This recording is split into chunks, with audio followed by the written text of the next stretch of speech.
رقیه که تو دامنه،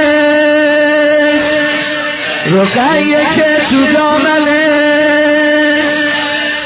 هم صحبت سر تو بود، هم صحبت سر تو بود، یه جورایی نازت میکرد انگار که مادر تو بود، انگار که مادر تو بود. نمیدونم دختر تو